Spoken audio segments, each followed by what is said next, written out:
Hello, everybody. Welcome to this episode of Car Wash Magazine Live. I am your host, Matt DeWolf. You may be a little bit excited this week because it was Valentine's week, and this show is all about love, baby. So we're going to talk about what is love, what are they doing, and how is that organization approaching growth. We're talking about LUV Car Wash, friends. So we're going to get into that in just a moment. But you might have noticed at the top of this show, and you might notice oh, dang it, guys. You might notice right down over there, we've got a new logo. All right, so we rebranded. I've been working on this for a long time. I'm super excited to show it to you all. So you saw that in the opening. You're going to see that in the logos here. You're going to see that start to pop up everywhere as it relates to car wash media. So why are we doing that? Why rebrand? Well, a couple of reasons that are I think very important. One is this industry is different.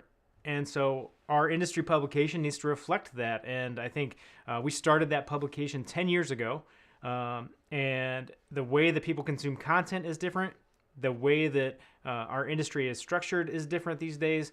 And the people who are in this industry are slightly different. And so I think it was really important for us to embrace that and to think about the ways that the folks in this industry consume content and the way that we can best serve them. And so this rebrand really takes an approach to modernize what we're doing, to focus on design, and to really represent the creativity and the innovation and the entrepreneurship that comes out of this industry and that is only going to keep going and keep growing. So we're excited for that. If you want to be able to see that in the flesh, we'll show you this. So this is the Car Wash Magazine logo. This is the kind of underlying brand of the thing.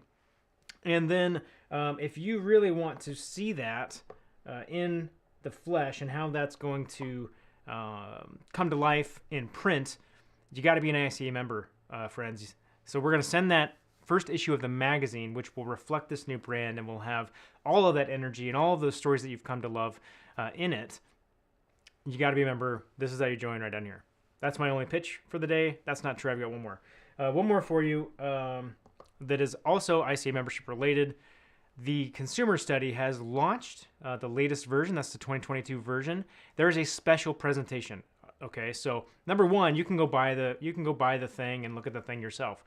That's fine. You can go do that. You can also, if you're an ICA member, sign up to attend a special presentation from Research Director Bob Klein, who architected that whole thing.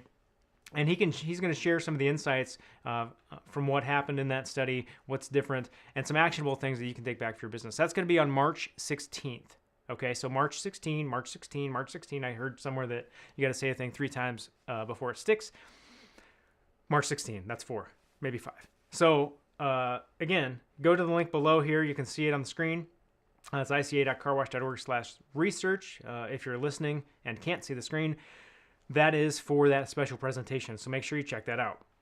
What else do I have for you all today, friends? Well, here's the deal. When I was putting the show together this week, I was dying laughing because this industry and the names that show up here are so fun. And it's just like you'll see what I mean. So first of all, our show is about LUV Car Wash. Okay, so that's fun in and of itself. But let's get into the headlines, shall we? Here's a good one. So Pinkbird Car Wash starts a $100 million plus investment to try and launch 20 plus express car washes here, trying to grow rapidly. That's a venture with the Vibe Investments and Montgomery Street Partners. So they are off and running. They've got 1 or 2 locations right now, but big announcements, big plans, lots of things coming down the pipe for them. That's Pinkbird. What else do we have, friends? Well, we've got Driven buys Magic Car Wash in Utah. That's a good one. Magic Car Wash, love that. And then they changed that name. They're going to take that and operate it under Take 5. That's going to move the Driven Brands portfolio there in the state of Utah to 13 locations. So on that trajectory, right? That way or I don't know, whatever way it's going up and to the right is what they say. And then this one's maybe one of my favorite headlines this week, guys and gals out there. Quack purchases Mr. Fancy Pants. So really, I mean, like, how many times do you get to say that in a day-to-day work, right? Quack purchases Mr. Fancy Pants. Congratulations on that transaction. And then we've got another good news item for you. We've got a splash in Arkansas making a huge splash. Literally, they're going to make a huge splash. So they are creating a 35,000 square foot facility as their next location. Let me see if I can get a couple of these renderings up for you here. So here you're going to see a few of the renderings. Obviously, this is not ready yet. So they are working on it. It's a lot of work to put on up a 35,000 square foot facility. 2 express interior detail belts, 2 tunnels, lots of vacuums for the members on the inside. Lots of really fantastic stuff going on there. And that particular brand is going to be looking to grow another 8 locations here yet in 2022. And so big things coming for them. Super excited for them. That's what we have in the headline. So I love all the names. Super fun. I get to talk about lots of great companies and car washes who are super creative and have super fun names. So love that. Look, friends, I haven't given you a joke for a while, and that's sort of a thing that we do here. So I've got one for you this week before we get into this conversation with JT Thompson and Darren Skarecky from LUV Car Wash. We're going to get into that right after this. So here you go. Why couldn't the bicycle stand on its own? Well, friends, that's because it was too tired. Hey, there it is. You got it. Okay, so we'll bring those back. We've got some tour activity coming back for you here in a few weeks as well. And we're going to do our best to get to all of these giant washes, all the small washes. We want to check out your wash. We want to highlight what you're doing and share your story. If you've got something you want to share with us, hit me up, mdewolf@carwash.org, and we'll see what we can do to get that out there in the universe. All right, friends, I think that's it for right now on that front. I'm going to take us now into our conversation about growth and about love and about how maybe when you're growing, all you need is love.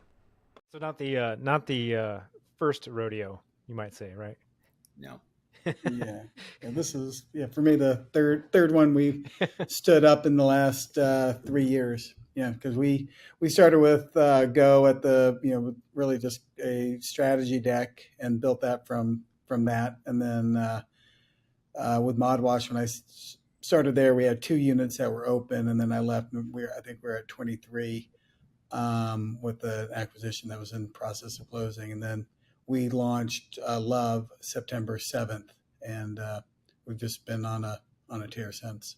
Yeah, you guys are certainly on a tear. But before we go there, I want to know actually, like,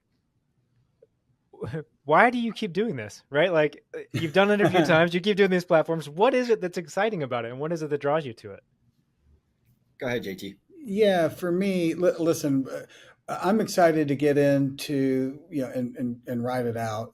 With Go, there was a few challenges. It's a great platform. Those guys are doing a great job. I'm really proud of the fact that we were a part of that. And when I left to go to ModWash, and that was really the goal there was pure development. And there'll be a little bit of acquisitions along the way, but I think Karen Hutton is she's really the CEO of that organization. She does a great job. And so for me, I felt like I was really just kind of in her way. So I, in the middle of that, Darren and I have, kept connected and knew that we just really, we have very different skill sets, but they're not duplicative, but they're very complementary. So I think we work really well together. And I think in a startup environment, we've done this before. We know, like, we already know the playbook. Like for right now, we're able to hit the ground running because we've done this.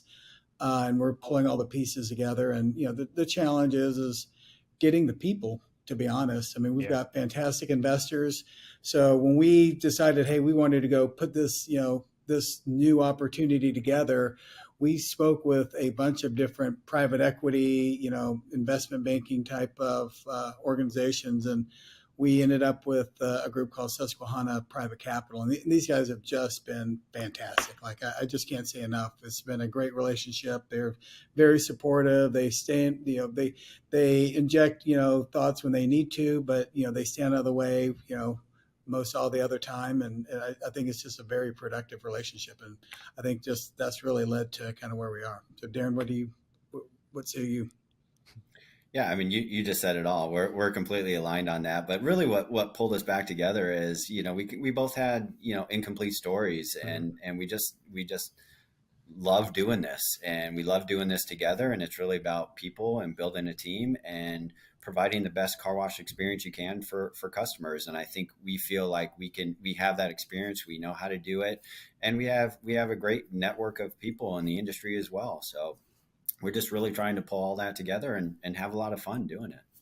Well, and it's the fun part of it, I think. Well, I'm projecting here, but because I want to be doing what you guys are doing, you've got to like play in a lot of spaces, right? And you've got to try some things over here, and then you got to try a few things over here, and you're taking all of those kind of collective experiences and being able to bring that together now into what you see as your visionary platform, right? Like this is the thing that you all want to do and want to grow. So I think that's super awesome. So let's talk then about growth. All right. So you're 32 locations at the moment. I get all the press releases, so I see that that's changing every day. Tell me a little bit about your all's approach there and how you're kind of tackling this whole thing, because there's greenfield, there's acquisition. How are you taking this challenge on? Yeah, I'll take the first stab. For us, we came in with a clean slate. We obviously had a lot of experience in looking at sites and washes and the markets from our previous history. I mean, Darren all the way back into Mr. Car Wash. But so we came in with an idea that listen, let's go where we feel like we can have a solid competitive edge. And that there's some growth opportunities. So we've kind of picked some different markets. And I mean, every market these days seems to be pretty crowded. So we'll just, when we pick them, we really try to build initially a beachhead, right? It's a little harder to kind of go in with a new build strategy.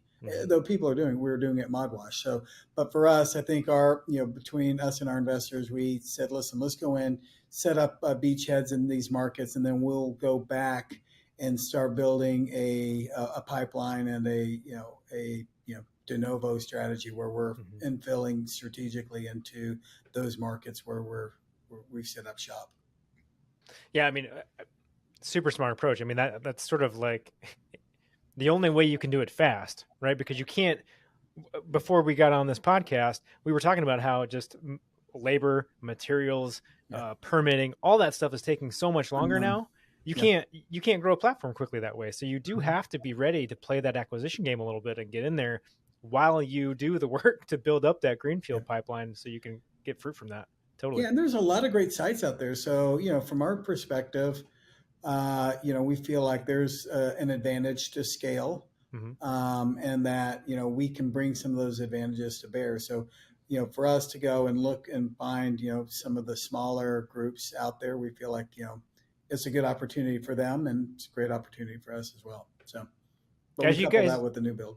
Yeah. As you guys as you're growing, right? I mean, to 32 in like no time, that's fast, right? And JT, I know you're no stranger to fast growth. Darren, you probably are not a stranger to fast growth either, because it was happening in Mr.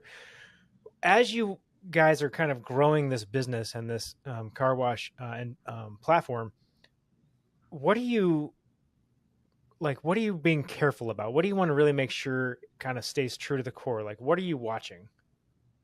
Yeah, I think it goes back to what JT said originally. It's people. I know a lot of people say it, but we really feel it, and that's what will make us successful. I mean, that's why JT and I have aligned. I mean, it's about people and culture and building that culture, and that's very important to us. So it's one. From the acquisition front, it's meeting the owners on the other side and connecting with them, because there's so many amazing people in this space. And that's what we love about it, is we're meeting new people, new operators every day, or reconnecting with those individuals who we may have talked with in the past. And, just understanding their stories. And a lot of times it's even partnering with them into the future and maintaining those connections, and then leveraging that in a way that everybody benefits. And so it's on that front end acquisition, but then building our internal culture and team and trying to pull in as many good people as we can to help us be successful, because without those really good people, we won't be successful, or not as successful as we think we can be. But at the end of the day, it comes down to those people. We're a service industry, we're a service business, and we got to get that right. And we've been around the block enough to know it's not just cliche to say it, like we have to live it. And that's on JT and I to build out that organization of love that's going to be centered around people. There you have it, friends. That's just a little bit of that conversation as we get going here, because I want you to listen to the rest of it when you have really solid chunks of time to digest it and think about it, because we have a in-depth, about a 30-minute conversation releasing in the next 12 minutes with both of those folks. It's the continuation of that conversation you just got. We'll get into all manner of things about what love is up to. What is love? What is love? You know the song. You got it. Anyway, friends, that's what we've got for you for this week. I wanted to make sure that you knew about two more things. Number one, I have a really cool swag box that Crew Car Wash sent me about a grand opening. I'm going to open that and do a little unboxing at some point here in the very near future to give you all some fresh ideas about what you might want to do with your own brands. I think it's really awesome. They did a really nice job with it. And then the second thing is we have for you next week a panel on menu design. Now, I know this is something that we all have strong opinions on, that many of us struggle with in our business. So we're going to bring on a panel of 3 experts to talk about this. We're going to talk about what is it we're doing right, what is it we're doing wrong, and maybe what are some things that we just haven't quite thought about yet in terms of what we can do with our menus in terms of bringing that into an overall customer experience. And so that's next week. Make sure you tune in for that. And guess what, friends? Until then, there's just one thing you've got to do, and that is keep it clean.